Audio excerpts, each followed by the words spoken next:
안녕하세요. 황필구 신부입니다. 지난주는 제가 피정을 다녀오는 바람에 한 주 쉬고 다시 돌아왔습니다. 하나님 은총 안에 좋은 시간 가질 수 있도록 기도해 주신 분들 모두 감사드립니다. 덕분에 피정 잘 마치고 본당으로 복귀했습니다. 제가 이번에 피정을 했던 곳은 뉴저지의 Hermitage of Bethlehem이라는 곳이에요. 뉴튼스도원 혹시 아시면 이제 거기에서 남쪽으로 30분 거리 정도에 위치하고 있어요. Hermitage라고 하면 은수지 혹은 은둔지라는 뜻이에요. Hermit이라고 하면 은수자, 그러니까 혼자서 은둔 수도 생활하는 사람을 말하는데 그리스어로 사막 혹은 광야를 뜻하는 에레모스에서 온 단어예요. 에르밋, 영어로는 hermit, 이렇게 은수자라는 단어가 되는 것이죠. 러시아에 가면 상트페레트부르크라는 도시가 있어요. 상트페레트부르크, 영어로는 세인트 피터스버그인데 러시아 제국 표트르 대제가 18세기 초에 설립한 도시예요. 20세기 초까지도 수도였어요. 표트르 대제가 일부러 유럽 가까이로 수도를 정한 건데 표트르가 영어로 하면 피터예요. 피터. 상트는 세인트, 버그는 성, 캐슬이죠. 독일어식으로 하면 부르크가 되는 것이고, 그러니까 표트르 대제의 이름을 딴 도시 상트페테르부르크인데 예쁜 성들도 많고 그래서 여행 많이들 가시죠. 거기에 유명한 곳이 예르미타시 뮤지엄 미술관이 있어요. 세계 3대 박물관 중에 한 곳인데 저는 아직 러시아를 못 가봤지만 이제 러시아의 여행이나 순례로 가게 되면 이제 꼭 들러보고 싶은 곳들 중에 한 곳이에요. 예르미타시 뮤지엄. 이 예르미타시를 영어로 발음하면 Hermitage가 되는 거예요. Hermitage.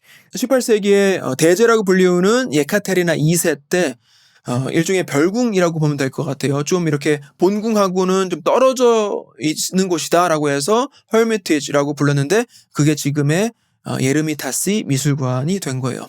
어쩌다가 이제 광야의 은수생활 얘기로 시작해서 러시아 박물관까지 가게 됐는데 아무튼 사막의 안토니우스, 전에 제가 언급한 적이 있죠. 사막의 안토니우스. 그러니까 전통적으로 교회 안에서는 광야에서 그렇게 홀로 고독하게 은수 생활하는 성소를 받은 사람들이 많이 있어요.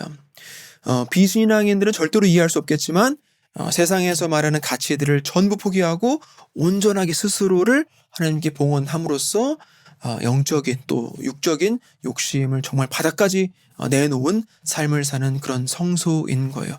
저나 여러분들은 뭐 그런 성소를 가지고 있지 않겠지만 분명히 그런 성소도 존재한다라는 거.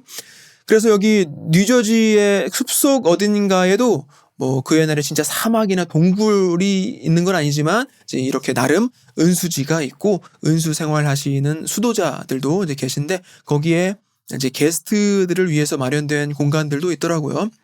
이제 개인 피정할 수 있도록 하고 있는 것이죠. 여러분들 중에 제대로 피정해 보신 분들 거의 없는 것 같아요. 본당에서도 몇십 년 동안 신앙생활 하시는 분들도 얘기해 보면 피정이 뭔지도 잘 모르시더라고요.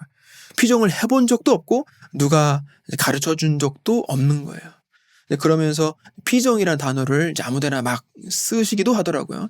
30분짜리 강의 하나 들으면서도 그걸 피정이라고 그래요. 사순 피정, 대림 피정. 이게 무슨 피정이에요? 그냥 어쩔 수 없이 짧게 만든 특강이죠. 피정은 우선 일상에서 벗어나야 돼요. 물리적으로 떠나야 된다고요. 장소적으로 떠나야 하는 것이 원칙이에요. 하지만 반드시 그런 건 아닙니다. 제한적인 조건에 처해 있다면 일상에서라도 어떤 환경적인 변화를 줌으로써 떠남의 효과를 주는 방법도 있기는 해요. 물론 고도의 집중력이 필요하겠죠. 그래서 대개의 경우에는 집에서 또 반복되는 일과에서 일시적으로 물러나온단 말이에요. 그래서 영어로 retreat이라고 하잖아요. retreat. 전쟁에서 잠깐 물러나는 거, 후퇴하는 걸 retreat이라고 해요. 일상에서 한 발짝 물러나는 거예요. 그럼 왜 피정을 하느냐? 일상에서 잠시 떠나와서 하느님과의 관계에 집중하기 위해서이죠. 세상은 굉장히 시끄럽단 말이에요. 특히 이 바쁘다 현대사회는 하느님 음성을 듣기에는 너무 소음이 많아요. 그래서 잠시 물러나오고 조용한 곳에 서 그분의 목소리에 귀를 기울이려는 것이죠. 하루에도 잠깐씩 피정이 필요할 수 있고 때로는 조금 더 여유를 가지고 피정을 갖는 것이 첫째는 우리 신앙생활에 엄청난 도움을 주고 둘째는 심적으로도 새롭게 recreation이라고 하죠. recreation, 다시 새롭게 해준단 말이에요. 대부분 여러분들은 아마 본당 신부님이나 수녀님들 지도해 주시는 피정에 참가해 보신 경험 정도만 있을 거예요. 아침에 몇 시에 일어나서 아침 기도하세요. 미사는 언제고, 몇 시부터 강의 있고, 이제 나눔 시간이고, 또 강의 듣고, 자, 이제 기도하시고, 식사하시고, 침묵하시고, 또 강의 들으시고, 이제 잡담하지 말고 불 끄고 잠자리 누우세요. 또 다음날 아침에 일어나면 또 똑같이 하고, 여유롭게 쉬면서, 차분히 기도하러 피정 왔는데, 평소 일과보다 더 바빠요. 여럿이 가서 이렇게 짜여진 프로그램을 맞춰가는, 참 현실적으로 어쩔 수 없다라는 건 이해가 하지만, 그렇게 해서 피정의 참맛을 볼 수가 있겠나 싶기도 해요. 오해는 하지 마세요. 그렇게 일정에 맞춰진 지도를 받아서 하는 그런 피정이 나쁘다는 게 절대 아니에요. 오히려 대다수의 신자분들한테는 훨씬 더 효과적일 수 있어요. 그런 형태의 피정도 피정의 여러 형태 중에 하나이고, 지금 제가 권해드리고 싶은 한 번쯤 여러분들이 경험해 보시라고 말씀드리고 싶은 피정의 형태는 개인 피정이에요. Private retreat, 개인 피정. 물론 아주 초보 단계에서는 조금 힘들 거예요. 왜냐? 뭘 해야 될지를 몰라요. 지금 여러분들 한 두어 시간만 휴대전화기 꺼놓으세요 라고 해도 아마 불안해서 못 견디시는 분들 많을 거예요. 그러니 Private retreat, 개인 피정을 적어도 2박 3일 해보세요. 그러면 엄두가 나시겠냐고요. 여러분들이 아직 몰라서 그런 거라고 봐요. 누구도 가르쳐주지 않았으니까 모르는 게 당연하죠. 엄밀히 따지면 여러분 본당 신부님들 책임이 크다고도 할 수 있어요. 영적 지도자들의 교육이 부족했다라고 저는 생각해요. 그래서 저도 그 책임을 통감하는데 사실 이게 그렇게 쉽지가 않아요. 저도 본당에서 여러 번 시도를 해봤어요. 전시자 피정이 어려우면 단체별로 묶어서 피정 프로그램을 제공하고 그렇게 맛을 보게 해드리려고 저 나름대로는 참 애를 써봤는데 현실은 아무도 그걸 원하지 않더라는 거예요. 피정 갑시다 하면 반응이 너무나 차가워요. 지금 생각해보면 어떤 마귀 세력이 있었나도 싶어요. 이유는 많아요. 일도 해야 되고 애들도 봐야 되고 주말마다 모임들도 있고 골프도 쳐야 되고 가족끼리 여행도 가야 되잖아요. 물론이죠. 아무렴 아주 중요하죠. 사제들도 그런 이유를 얼마든지 들 수 있어요. 기도할 시간이 없다는 거예요. 본당 미사 말고도 여기저기 미사 해달라는 곳들도 많고 강의도 와달라고 하고 지무실에 있다 보면 오피스 일 말고도 면담도 오고 병자성사 고해성사도 듣고 수많은 모임부터 회의는 왜 그렇게 많아요? 기도할 시간이 없네? 그럴 수 있단 말이에요. 근데 기도할 시간이 없다고 말하는 신부는 신부할 시간이 없다고 말하는 거랑 같은 거예요. 여러분들도 마찬가지예요. 기도할 시간이 없는 가톨릭 신자는 가톨릭 신자 할 시간이 없다라고 말하는 거랑 같은 거예요. 자, 다시 여러분들이 잘 몰라서 못하는 거라고 저는 생각해요. 피정의 맛을 몰라서. 동굴 안에만 사는 사람은 동굴 밖의 세상을 몰라요. 어떤 사람이 마침내 동굴 밖을 한번 나와서 세상을 경험하고는 동굴로 돌아와서 그 세상을 아무리 설명해도 동굴 안에서만 살아온 사람들은 그 말을 믿지 않아요. 동굴 밖으로 나오길 두려워해요. 무슨 말인지 이해하시겠어요? 자, 교회사 강의 시간에 기도 얘기 또 피정 얘기를 너무 길게 하고 있는 것 같은데 여러분들 모두가 한 번쯤은 개인 피정 경험을 해보셨으면 좋겠어요. 항상 균형과 조화가 중요해요. 지식만으로는 잘 살 수가 없는 거예요. 지혜가 있어야죠.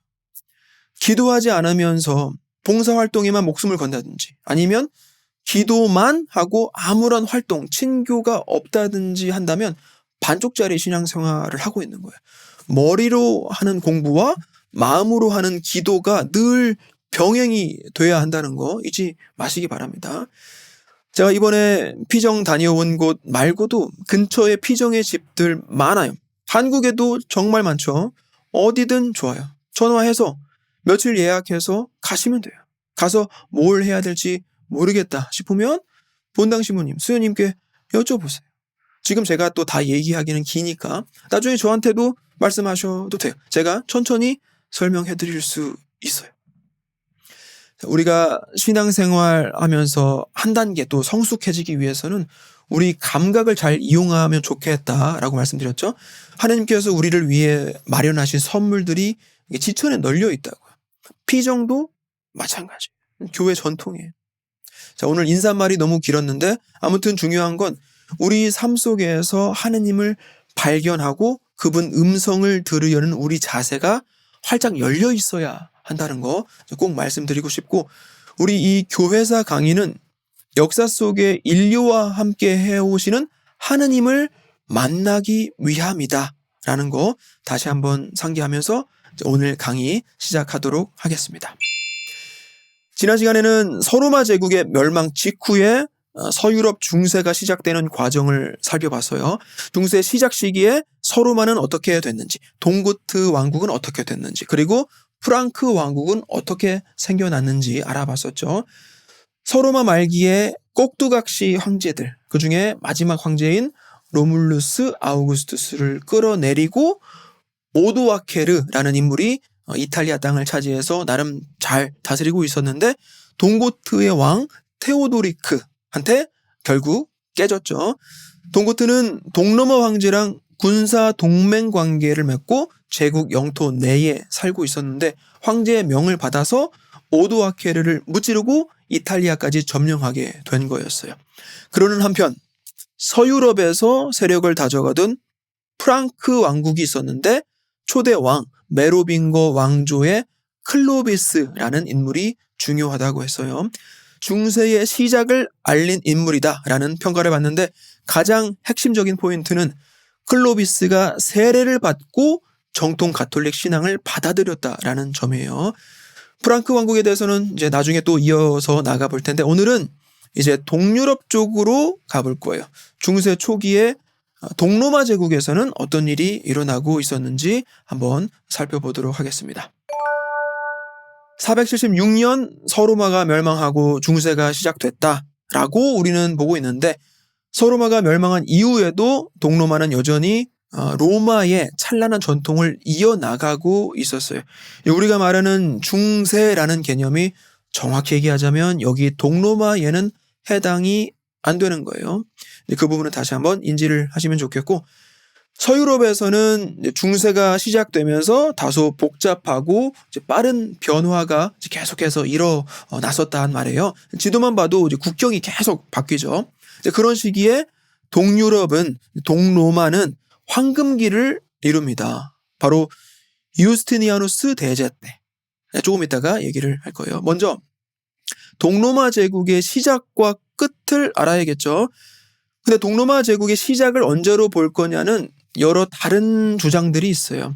콘스탄티누스 대제가 동로마의 콘스탄티노폴리스를 건설하고 제국의 수도를 이전한 그 시기 324년에서 330년을 동로마의 시작으로 봐야 한다라는 주장도 있고, 하나의 통일된 로마의 마지막 통치자인 테오도시우스가 사망한 395년을 동로마의 시작으로 보자는 주장도 있고, 테오도시우스 황조가 끝난 457년을 동로마 시작으로 보자는 주장도 있고, 서로마의 멸망을 동로마의 시작으로 보자는 주장도 있어요. 그 중에서 테오도시우스 대제의 사망, 그러니까 395년을 동로마의 시작으로 보자는 썰을 대개는 채택하는 것 같아요. 저도 그렇게 생각하고요. 왜냐하면 테오도시우스가 죽고 난 다음에 로마가 다시는 합쳐지지를 못했으니까. 자, 이렇게 언제가 동로마의 시작이냐에 대해서는 의견이 분분하지만 언제가 끝이냐에 대해서는 별다른 이견이 없이 명확해요. 오스만 제국한테 콘스탄티노폴리스가 함락당한 1453년 5월 29일이 누가 봐도 동로마의 멸망일 수밖에 없어요. 그래서 약 1100년 정도 동로마가 존속했다라는 게 되는 거예요. 소로마 멸망 이후에도 1000년을 더 간 거예요. 우리가 로마라고 하면 굉장히 오래된 고대의 어떤 전설처럼 느껴지는데 1453년이라고 하면 그렇게 오래된 건 아니잖아요. 그만큼 오랜 시간 존재했고 또 그만큼 많은 걸 남긴 나라가 바로 동로마이다. 로마이다. 라는 거예요. 동로마 제국을 다른 말로 비잔티움 제국, 비잔틴 엠파이어라고도 해요. 다른 말인 듯 같은 표현이라고 보면 돼요. 물론 깊게 들어가면 학자들마다 주장하는 게 다르기는 해요. 동로마라고 하면 로마의 연장이라는 의미가 붙거나 단순하게 로마의 동쪽이다라는 표현하고 헷갈릴 수도 있는데 비잔티움이라고 하면 로마와는 다른 새로운 나라라는 의미가 들어가게 된다라고도 말할 수가 있는 거죠.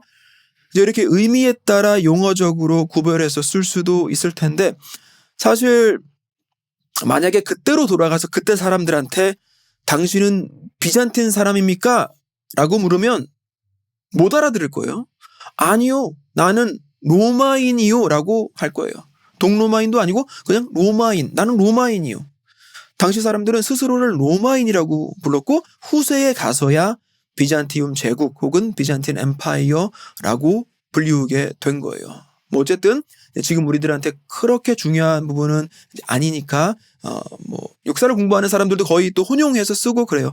저도 이 강의에서는 그래서 동로마 또는 비잔티움 혹은 비잔티움 제국 이렇게 섞어서 쓰도록 하겠습니다. 지금도 서유럽과 동유럽은 여러모로 차이가 있죠. 분위기부터가 조금 달라요. 물론 이제 구소련 영향권에 있던 동유럽 국가들을 가보면 조금 더 이제 그런 이질감이 느껴지기도 하는데 그 이전에 로마 시대 때부터도 서유럽과 동유럽은 문화적으로 달랐어요. 우선 가장 근본적인 차이라고 한다면 언어겠죠. 언어. 서방에서는 라틴어를 주로 썼고 동방에서는 그리스어를 주로 썼단 말이에요. 언어 하나 다르다는 사실이 현실적으로는 전부 다 다른다라는 걸 의미할 수도 있는 거거든요. 초기 동로마 제국 때는 그래도 아직 라틴어를 공용어로 쓰고는 있었어요. 통일 로마로서 전통을 이어나가야 하니까 그랬겠죠. 하지만 현실적으로는 어려운 거예요. 명목상으로 라틴어가 공용어지 실제로 제국 내 대부분 지역에서는 그리스어를 다 쓰고 있었단 말이에요. 그래서 나중에 7세기 중엽 헤라클리우스 황제가 공용어를 그리스어로 바꿉니다. 한동안 혼란스럽긴 했겠지만 동로마 제국 전체가 공식적으로 모든 기록을 그리스어로 표기하기 시작해요. 언어를 그렇게 한 번에 바꾼다는 게 참 상상도 안 가는 어렵고도 복잡한 과정이긴 한데 어쨌든 이제 그런 작업이 이루어져요. 참고로 서유럽은 여전히 게르만족에 의해 점령을 당했어도 계속해서 라틴어를 씁니다. 적어도 요 시기까지는. 그리고 또 비잔티움과 비잔티움 제국을 구별짓고 넘어갈 필요도 있을 것 같아요. 먼저 비잔티움이라는 곳은 제가 언급한 적이 전에 있어요. 언제였죠? 콘스탄티누스 대제가 자신의 이름을 딴 수도 콘스탄티노폴리스를 만들기 전 그 도시의 원래 이름이 바로 비잔티움이었어요. 기원전 7세기에 이미 그리스인들이 만들어 놓은 도시였단 말이에요. 그러다가 콘스탄티노폴리스가 되고 나중에 오스만 제국이 점령하고 수도로 삼으면서 이스탄불이라는 이름이 붙여지죠. 지금까지도 그 이스탄불이라는 이름을 계속해서 쓰고 있고 그래서 이 비잔티움 또는 콘스탄티노폴리스 또는 이스탄불이라고 불려있거나 불리우고 있는 이 도시는 참으로 긴 역사를 가지고 있고 그동안 수많은 황조 또 왕조의 지배를 받으면서 여러 다른 문화권 또 다른 언어권의 중심에 있던 곳이다 라는 거. 그 다음에 비잔티움 제국이라고 하면 바로 동로마 제국을 뜻하는 거예요. 그리고 이 동로마 제국은 또 여러 황조의 지배를 받으면서 1000년을 넘게 존속하게 돼요. 로마 제국 역사를 공부하면서 황조 개념에 대해서 이제는 조금 익숙하게 느껴지실 거라고 생각하는데 이 황조 개념을 잠깐만 다시 한번 설명할게요. 한반도 역사랑 유럽 역사를 보는 차이점 중에 하나는 이 왕조 혹은 황조 개념이에요. 한반도 역사 같으면 왕조가 바뀌는 건 나라가 바뀌는 거예요. 혈통이 중요하기 때문에 왕족이 아닌 다른 누군가가 기존의 왕을 끌어내리고 그 자리에 앉게 되면 개국이 일어나는 거예요. 다른 나라가 시작되는 거라고. 모든 시스템이 다 바뀌어버려요. 참모들도 다 갈아버리고 기존의 충신들은 거의 역적이 되죠. 근데 서양에서는 왕조가 바뀌어도 기존 정치체제, 행정체제를 그대로 가져가요. 누가 통치하는 건 아주 그렇게 중요한 건 아닌 거예요. 이런 서양식 사고를 만약에 우리 역사에서 가지고 있었다면 이성계가 고려의 공양왕을 끌어내리고 본인이 왕자에 오르면서 고려라는 국가명을 그대로 가져갔을 거란 말이죠. 하지만 이성계는 어떻게 했어요? 다 바꿨어요. 무슨 말인지 아시겠죠? 서양에서는 왕조는 바뀌어도 황조는 바뀌어도 나라는 안 바뀌어요. 동유럽도 그렇고 서유럽도 그렇고 이집트도 그랬어요. 뭐 그렇게 보면은 또 조선 이시 왕조가 그렇게 500년을 이어갔다라는 건 정말 또 대단한 것이기도 하죠. 동로마 같은 경우는 수많은 황조가 있었지만 대개는 몇십 년, 가장 길게 간 게 200년이 채 안 되거든요. 자, 조선의 역사를 우리가 공부하려면 제일 먼저 뭐부터예요? 왕 이름부터 순서대로 외우잖아요. 태종, 태세, 문단세. 마찬가지로 비잔티움 역사를 제대로 공부하려면 황제들 이름 전부 다는 아니더라도 황조 정도는 훑어내려가야 할 텐데 우리는 굳이 그걸 자세하게 공부할 필요는 없어요. 교회사에 비추어서 중요한 황제들 또 중요한 사건들만 보면 돼요. 다행이라는 생각이 드시죠? 자, 테오도시우스 황조 다음 황조가 레오 황조예요. 그리고 이 레오 황조 시기에 서로마가 멸망한 거예요. 그리고 그 다음 황조가 바로 유스티니아누스 황조. 그리고 그 다음 황조가 헤라클레이우스 황조. 이때부터 라틴어 말고 그리스어가 공용어가 됐죠. 그래서 그들의 역사서에 기록된 대로 발음을 하자면 헤라클레이우스가 아니고 그리스어식으로 헤라클레이오스가 돼요. 헤라클레이오스 황조도 상당히 유능하긴 했지만 마침내 쇠퇴기를 겪게 되는 게 바로 이슬람의 등장 때문이에요. 또 너무 멀리 가면 안 되니까 나중에 이슬람 얘기할 때 다시 돌아오도록 하겠습니다. 오늘은 일단 유스티니아누스 대제라 불리우는 유스티니아누스 1세 황제에 대한 이야기까지만 짧게 하고 마치도록 하겠습니다. 지난 시간에 얘기했던 동고트 왕국이 동로마의 군사동맹 관계에 있다가 이탈리아 반도까지 점령했다고 했죠. 그리고 서유럽 지역에서도 프랑크 왕국이나 서고트 왕국 등 다른 게르만족들이 따져보자면 예전에 로마 제국 영토를 지배하고 있었단 말이죠. 그런데 유스티니아누스가 황제 자리에 오르면서 이것들을 그냥 못 두겠는 거예요. 당연한 거죠. 분열된 서로마였지만 로마는 로마잖아요. 동로마 제국은 게르만 야만족들한테 빼앗긴 서로마를 다시 되찾아야 하는 사명감이 생길 수밖에 없죠. 특히 유스티니아누스 1세 때 상당 부분의 본래 서로마 영토를 다시 찾아와요. 이렇게 지도를 보면 약간 붉은색이 동로마 제국의 기존 영토예요. 유스티니아누스 제위 초기 527년에 그리고 밝은색 부분이 유스티니아누스 제위 말년 565년까지 열심히 싸워서 되찾아온 땅. 북아프리카 카르타고랑 이베리아 반도 일부. 여기 보면 서고트랑 프랑크는 여전히 건재하고 있었다라는 것도 알 수가 있고. 그리고 지난 시간에도 얘기했지만 동고트족이 지배하고 있었던 이탈리아 땅까지 전부 되찾아와요. 테오도리크가 죽고 동고트 왕국이 약해진 틈을 타서 바로 치고 들어간 거예요. 동고트족은 이때 거의 전멸하다시피 해요. 한 1000명 정도 남았었는데 도망가게 놔둬요. 이제 북쪽으로 사라져 버렸는데 이제 이게 동고트족의 완전 멸망 순간인 거예요. 과연 유스티니아누스 대제라고 불릴만 하죠. 이제 로마 제국 과거의 영화를 되살리기 위해서 여러 면에서 복구 작업에 들어갑니다. 먼저 곳곳에 아름다운 성전들을 지어요. 저번에 그 초기 교회 미술 건축 이야기하면서 비잔티움 양식의 건축이 서유럽에도 영향을 미쳤다고 했었죠. 이렇게 동로마가 서로마 옛 영토를 되찾고 하는 과정에서 이제 그렇게 영향을 줬다고 보면 되겠죠. 당시에 서유럽, 동유럽 전체적으로 이제 많은 성당이 이제 지어지는데 특히 콘스탄티노폴리스의 아야소피아 혹은 하기야 소피아도 짓습니다. 전에 한번 언급한 적이 있는데 원래 이 성당은 콘스탄티누스 대제의 둘째 아들 콘스탄티우스 2세가 처음 세웠어요. 그렇죠? 군중 폭동 때문에 이제 불타버렸고 얼마 안 있어서 재건을 했는데 또 이제 반란 사건이 일어났던 중에 대화재가 있었어요. 그리고 이제 유스티니아누스 1세가 훨씬 더 크고 웅장하게 재건한 것이 지금의 아야소피아인 거예요. 성소피아라는 뜻이죠. 현재 정식명은 하기야 소피아 그랜드 모스크예요. 분명히 성당으로 지어졌던 곳이지만 아쉽게도 현재는 이슬람 모스크로 쓰여지고 있죠. 1935년부터 재작년 2019년까지 박물관으로 일반인들한테 공개가 됐었는데 터키 정부에서 아마 정치적인 목적으로 수를 쓴 거겠죠.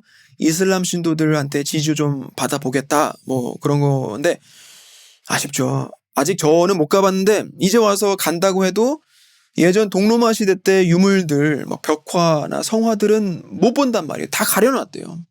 그런 거 못 보는 것도 아쉽지만 그동안 어떤 민족과 종교 간의 평화로운 공존, 그리스도교와 이슬람의 연대 같은 걸 의미하는 어떤 상징으로 여겨졌던 것이 터키 정부의 독단적인 결정으로 모스크만으로의 역할만 할 수 있게 됐다라는 건 좀 많이 안타까운 것 같아요. 아무튼 그리고 유스티니아누스 대제의 업적이라고 또 중요한 것이 바로 새로운 로마법을 만들고 체계화해요. 물론 그전에도 로마법은 있었겠죠. 근데 새롭게 재정립하고 집대성했다라는 거예요. 학자들과 법관들 다 모아놓고 굉장히 큰 작업을 해낸 거예요. 로마법 대전이라고 하는데 유스티니아누스 법전이라고 부르기도 해요. 지금 시대에 여러 가지 법의 기초가 되는 법전이에요. 그래서 법관이나 변호사들이 고전처럼 여기고 보는 기본 법전 같은 거예요. 또 유스티니아누스는 교황권을 확립시키기도 해요. 로마의 주교가 곧 모든 지역교회의 수장이요 교리의 확정자이고 이단을 단죄하는 권위를 가진다라는 황제령을 발표해요. 지금 시대에서는 웃기는 상황이죠. 황제가 뭔데 교황권에 대해서 이렇다 저렇다 말할 수가 있는가? 하지만 이때까지도 세속의 군주가 교회 안에서 가지고 있는 권력은 거의 절대적이었어요. 공의회도 황제가 소집을 했으니까. 하지만 어쨌든 538년 이 발표한 칙령으로 로마의 주교, 그러니까 교황이 교회 최고 수장으로서 제국 전체 내에서 공식적으로 힘을 받게 되는 계기가 돼요. 공의회 얘기했는데 우리가 지금껏 4번째 공의회까지 알아봤었죠. 기억하실 거예요. 다시 한번 아주 짧게 복습 한번 해봅시다. 첫 번째 공의회는 325년 니케아에서 있었고 콘스탄티누스가 소집을 했어요. 이슈는 그리스도의 신성, 그러니까 예수님이 신이었냐 아니었냐. 아리우스파는 그리스도가 하느님과 거의 비슷하지만 하느님은 아니다라고 했죠. 여기에 아타나시우스가 반박을 해요. 호모이우시우스가 아닌 호모우시우스, 성부와 성자는 한 본체이시다라고 하면서 아리우스주의를 이단으로 단죄했어요. 자, 두 번째 공의회는 381년 콘스탄티노폴리스에서 있었고 테오도시우스 1세가 소집했죠. 이번에 이슈는 그리스도가 온전히 인간이셨냐 였어요. 첫 번째 공의회에서는 그리스도의 신성에 대한 문제, 그리고 두 번째 공의회에서는 그리스도의 인성에 대한 문제가 제기됐어요. 아폴로나리우스주의였죠. 이단으로 밀려났고 그리스도는 온전히 인간이셨다. 그렇지 않았다면 십자가 고통과 죽음은 연극이고 무의미한 것이 된다라고 나시안수스의 그레고리오가 명쾌한 반박을 했죠. 그리고 세 번째 공의회는 에페소에서 431년 테오도시우스 2세가 소집을 했어요. 네스토리아니즘이 이슈였는데 여기서 썼던 용어가 크리스토토코스, 마리아는 그리스도를 낳은 이이다 라는 거. 알렉산드리아의 치릴로가 뭐라고 반박했어요? 아니다. 마리아는 하느님을 낳은 이 테오토코스이시다라고 해요. 우리가 그래서 천주의 성모 마리아라고 부르는 거죠. 그 다음에 네 번째 공의회는 칼체돈에서 451년에 마르키온이 소집합니다. 유스티니아누스 대제가 황제가 되기 불과 6년 전 일이죠. 이때 이슈가 뭐였냐면, 그리고 보니까 이 얘기를 했나 안 했나 좀 헷갈리긴 하네요. 안 했으면 지금 간단하게 들으시면 돼요. 이때 이슈는 단성론이었어요. 단성론. 모노피지티즘이라고 하는데, 그리스도께서는 신성과 인성을 둘 다 온전히 지니셨다는 게 교회의 가르침이고 우리의 믿음이잖아요. 이 교리를 잘못 이해하는 과정에서 여러 이단이 생겨났던 건데, 이 단성론은 무슨 주장이냐면, 그리스도는 신성과 인성 둘 다 뭐 어떻게 지니고 계시긴 한데 신성 하나만, 그러니까 단성만 온전히 가지고 계신다라는 거예요. 그럼 인성은 어디로 갔냐? 신성 안으로 녹아들어 있다고 보는 거예요. 그러니까 아직도 그 이해가 없는 거예요. 한 위격 안에 어떻게 두 본성이 공존할 수 있냐는 거예요. 한때는 그래서 50대 50으로 이제 보려는 경향도 있었는데, 이제는 신성 100 안에 인성 100이 스며들어 있다라는 무슨 같지도 않은 이론을 만들어낸 거예요. 어떻게 보면 조금 안쓰럽기도 해요. 안간힘을 다해서 하느님 신비를 이해해 보려고 애쓰는 거다라고도 볼 수 있는데, 진리라는 건 그렇게 막 만들어낼 수는 없는 거잖아요. 100% 신성과 100% 인성이 그리스도 한 분의 위격 안에 존재한다라는 개념. 사실 이해하기는 어렵죠. 그래서 신비인 거예요. 미스테리. 신비, 미스터리. 하지만 이 진리를 받아들이지 못하면 삼위일체의 신비, 부부간의 혼인관계, 교회의 일치, 교회와 그리스도의 일치, 성체성사, 또 천국에 대한 신비도 받아들이기가 어려워지는 거예요. 자, 이 단성론을 반박하는 교리의 용어는 하이파스타시스라고 해요. 하이파스타시스. 그리스어인데 한국말로 뭐라고 하는지는 정확히 저는 모르겠어요. 단위격, 하나의 위격, 단위격이라고 해야 되나? 한 위격 안에 두 본성이 있다라는 뜻이에요. 한 위격 안에 두 본성이 있다. 자, 그리고 나서 다섯 번째 공의회를 누가 소집하느냐? 바로 유스티니아누스 1세예요. 네 번째 공의회 그 단성론 이슈 이후에 정치적인 분열이 크게 일어나요. 사실 모든 공의회가 그래요. 이단을 단죄하긴 하지만 그렇게 분열을 공식화되도록 하는 것이기도 하거든요. 공의회 결정이 마음에 안 들면 따로 자기네들끼리 공동체를 만들어서 신앙생활을 하는 거예요.